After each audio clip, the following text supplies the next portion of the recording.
Eu passo imediatamente a palavra ao nosso querido professor Humberto Ávila, a que caberá discorrer sobre a Lei de Introdução às Normas do Direito Brasileiro e o direito tributário. Agradeço mais uma vez a presença do ilustre professor, que tem a palavra. Bom dia. Antes de tudo, queria cumprimentar meus colegas de mesa e, em nome do presidente, Edgar Amorim, agradecer o convite que me foi formulado de ter a honra de me dirigir a todos vocês.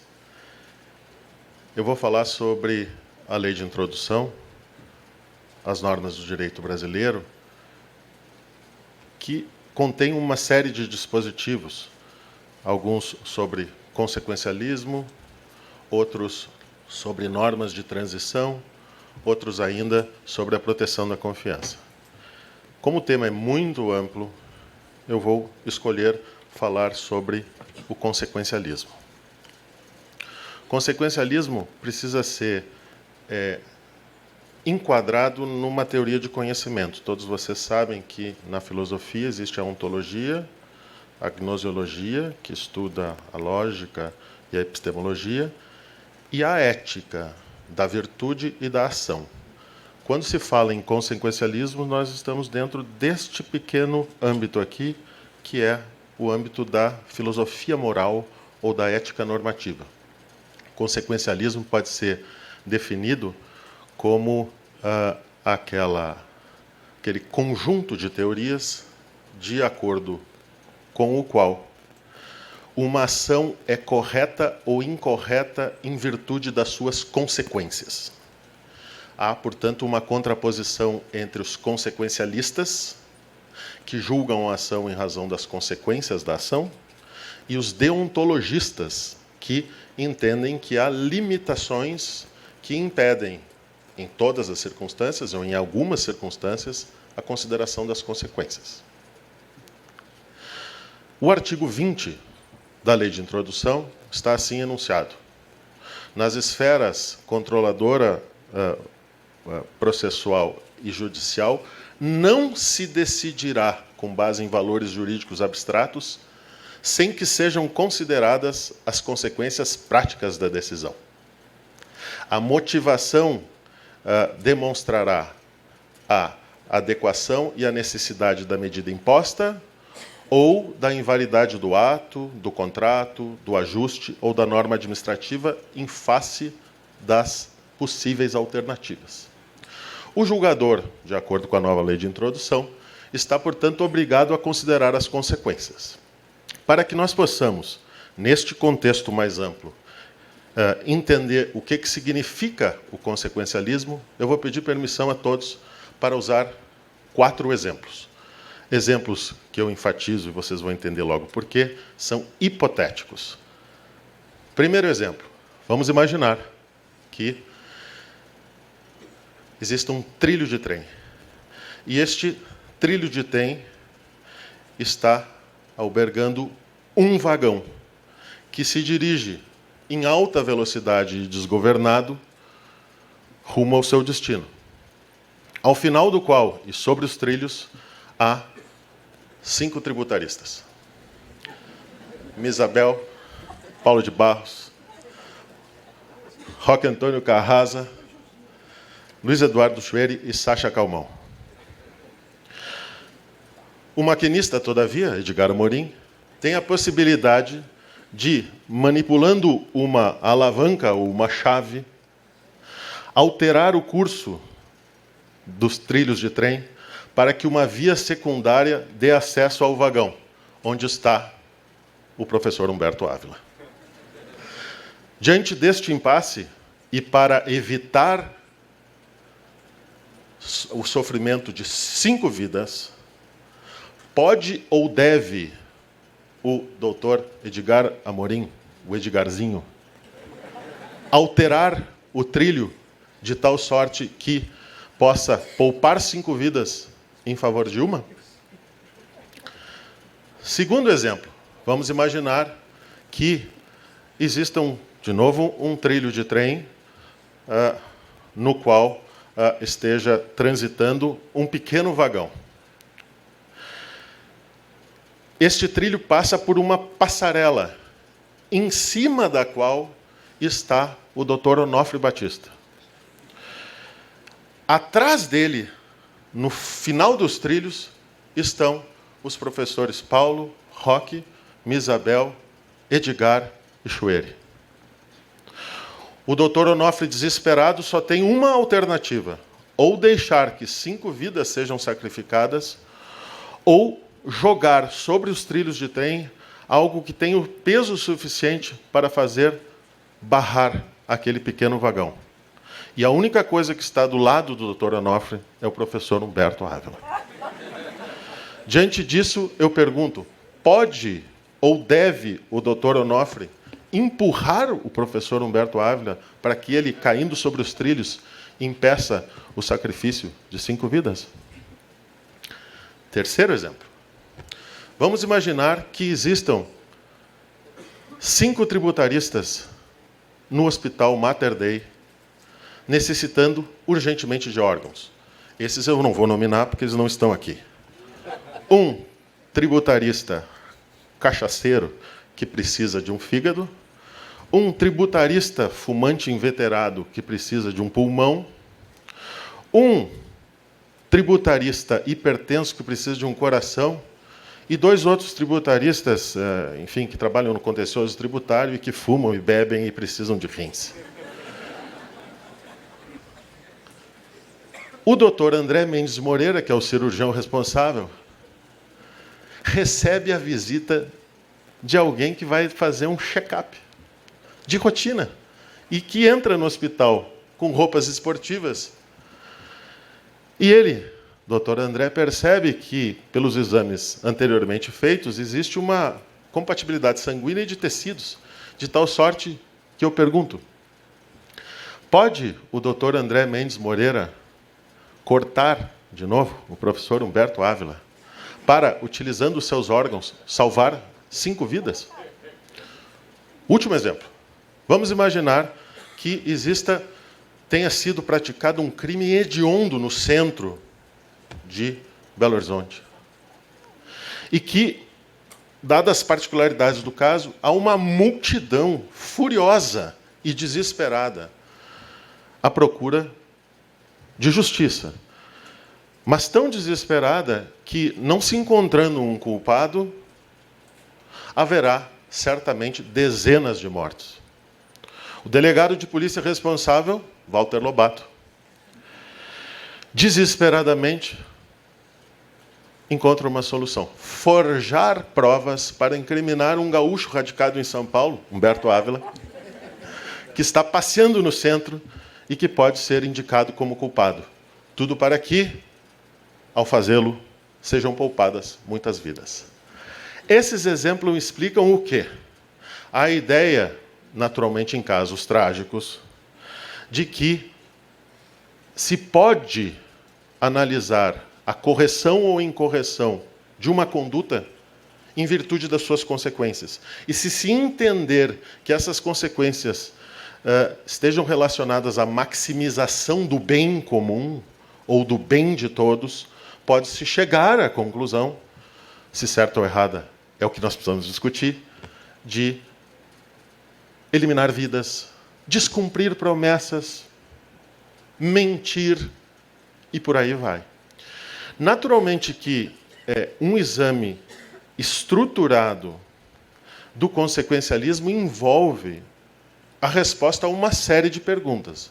A primeira é definir o que é uma consequência, se é um estado ou se é um acontecimento, mas certamente envolve um aspecto que eu diria material. Quais consequências? Consequências reais e efetivas ou consequências pretendidas, isto é, aquelas previstas, previsíveis, desejadas ou prováveis? Todas as consequências ou só algumas consequências? No aspecto subjetivo, consequências na visão de quem e consequências para quem, podendo-se adotar uma perspectiva voltada à concepção do agente como também uma concepção dirigida ao destinatário, sendo esse destinatário a sociedade, um grupo dela ou uma pessoa só. É preciso também atentar para o aspecto temporal. Consequências quando? Imediatamente? A médio prazo. A longo prazo. No aspecto quantitativo, consequências em que medida? Maximizar consequências, otimizar consequências, satisfazer consequências. Consequências aferidas no total ou consequências aferidas na média. No que se refere ao aspecto demonstrativo, consequências aferidas como? Pelo juiz, pelo agente, pelo destinatário. Em que momento? No momento em que o julgamento é feito? Ou no presente? Ou no futuro? No aspecto justificativo, consequências com que valor? No sentido de entender que as consequências constituem o único critério para a aferição da correção ou incorreção de um comportamento, ou as consequências conjugadas com outros critérios, como justiça, igualdade, liberdade. E consequências com relação ao quê? Com relação a qual bem? O bem de todos? O bem de alguns? Mas bem em que sentido? Vejam que esses critérios são absolutamente necessários para nós enfrentarmos o tema das consequências. E vejam só que interessante. O artigo 20 apenas menciona que não se decidirá sem considerar as consequências práticas. Quais consequências? Consequências para quem? E vejam que há, nesse âmbito, aspectos, inclusive, relacionados ao processo. O artigo 10 do Código de Processo Civil determina que o juiz só possa considerar aqueles fundamentos que tenham sido objeto de manifestação pelas partes. Pode, então, o julgador, no final do processo, espontaneamente, sem dar vista às partes, considerar supostas consequências que advirão da sua decisão. Então, vejam, esse debate demonstra que o consequencialismo, enquanto movimento radicado na filosofia moral e na ética normativa, diz respeito a uma concepção de acordo com a qual se analisa a conduta, com um único critério, que é a avaliação das consequências, e entende essas consequências sempre com relação a algo que ocorrerá no futuro. Diante desta grande questão, surge a indagação. Como se posicionar relativamente ao consequencialismo no âmbito da filosofia e como se posicionar no âmbito do direito, e no direito, em especial, no direito tributário. Pois no âmbito da filosofia, essa discussão é antiga. Basta lembrar, por exemplo, que desde a década de 70, há autores que combatem essa ideia do consequencialismo. John Rawls e o seu equilíbrio reflexivo entende que não se pode considerar apenas as consequências, mas conjugar essas consequências num sistema mais variado que conjugue igualdade e justiça. Bernard Williams, da Universidade de Oxford, entende que o consequencialismo anula a integridade do indivíduo porque ele termina não conseguindo escolher os caminhos da sua vida, os cursos de ação e as consequências às quais estará submetido no futuro. Thomas Nagel, filósofo radicado nos Estados Unidos e professor da Universidade de Nova York, chama a atenção para a contraposição entre consequencialismo e autonomia individual. E um professor da Universidade de Munique, de filosofia, Nida Himmelin, chama a atenção para uma circunstância muito interessante. O consequencialismo anula os elementos essenciais da filosofia prática. Por quê? Porque anula a conduta enquanto intenção, anula a racionalidade sempre vinculada a razões para a ação e anula a responsabilidade, porque o sujeito age com base em determinadas consequências e termina sendo julgado com base em consequências que ele, no momento em que agiu, desconhecia. E isso afeta o DNA da filosofia moral ocidental que foi construída nos últimos 2000 anos. Mas, no âmbito do direito, há uma discussão também muito grande. Basta atentar para um autor que é conhecido e estudado, com muito afinco pela professora Isabel, que é Niklas Luhmann. Ele se contrapõe ao consequencialismo justamente para mostrar que há uma violação à segurança jurídica, porque o direito se desenvolve com base naquele código binário permitido-proibido, sempre de acordo com regras hipotético-condicionais presentes no momento em que o sujeito age, e ele age pautado em consequências que ele pode vislumbrar no ordenamento jurídico e não pode ser submetido a consequências que ele desconhece nesse momento e que só surgirão no futuro a cargo de um julgador.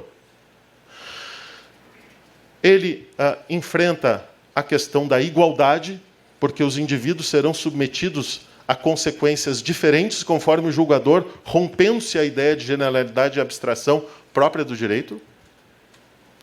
E trata também da superonerosidade e do ferimento à independência dos poderes, tendo em vista que se exige do julgador que não tem tempo para julgar, que ele seja, digamos, portador de uma espécie de onisciência. Ele conheça todas as circunstâncias e todas as consequências que surgirão dos atos e as consequências das consequências. Mas nós sabemos que o julgador enfrenta limitações epistemológicas, enfrenta limitações cognitivas, enfrenta limitações institucionais e enfrenta limitações normativas. De tal sorte que, segundo ele, aceitar o consequencialismo assim, de maneira radical, seria violar os princípios fundamentais do direito. Ronald Dworkin também se posicionou a esse respeito, se contrapondo à ideia de consequencialismo quando faz aquela distinção entre princípios e políticas públicas, principles and policies.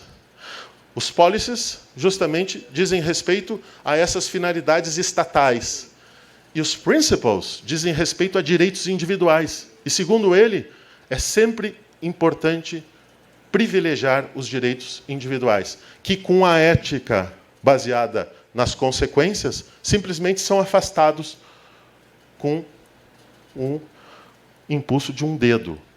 E por isso ele sustenta que o consequencialismo viola o princípio democrático, viola a irretroatividade das leis e das decisões, porque submete o indivíduo a consequências que não estavam presentes no momento, que só surgem no futuro, mas são aplicadas relativamente a uma conduta ocorrida no passado, e também viola a coerência do ordenamento jurídico.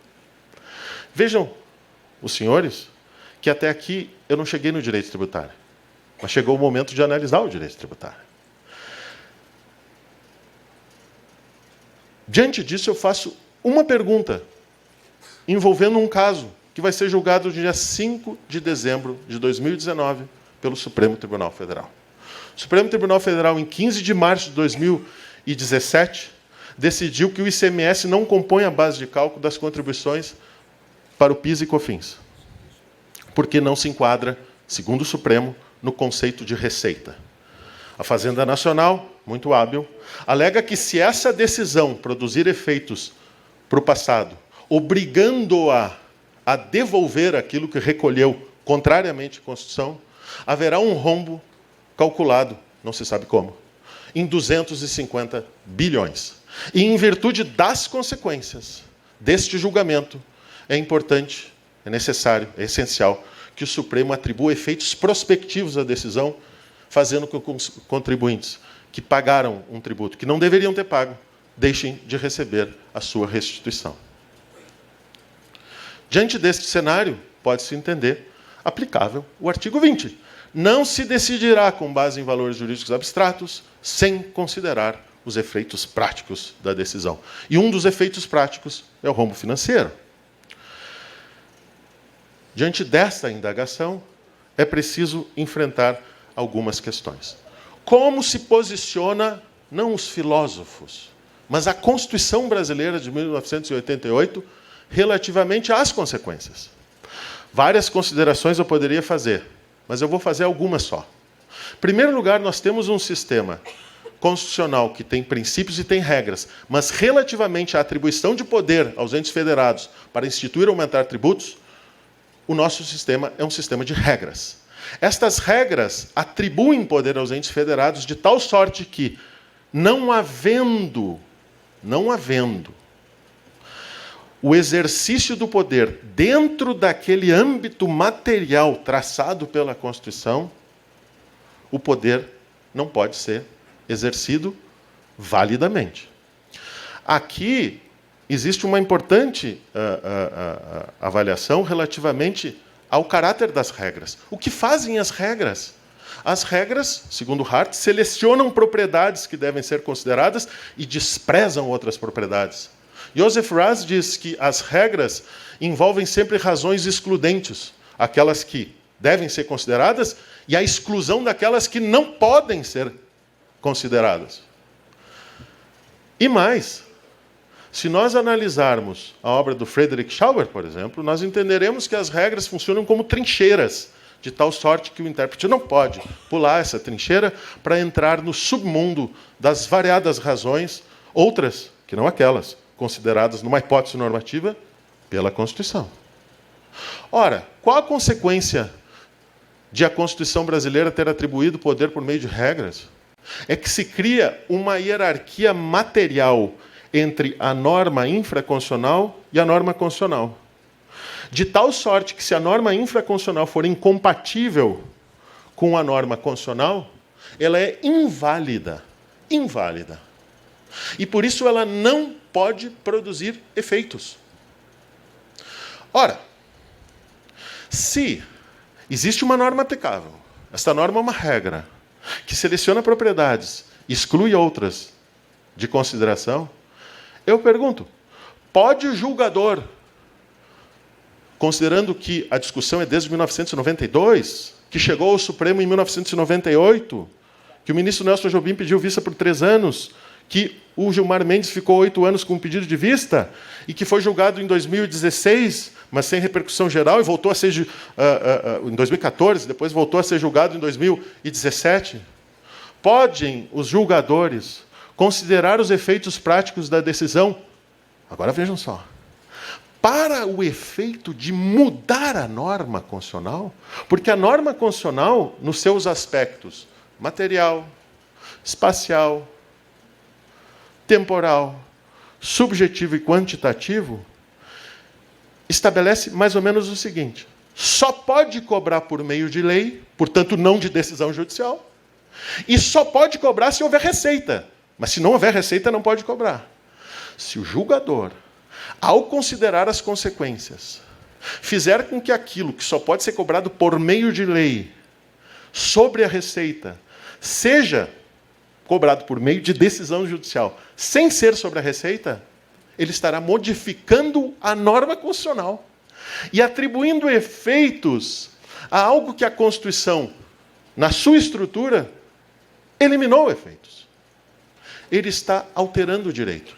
Nesse sentido estrito, a norma deixa de revestir um aspecto meramente formal, porque é uma metanorma que não apenas impõe ao julgador um ônus com relação ao modo como ele vai expressar as suas razões.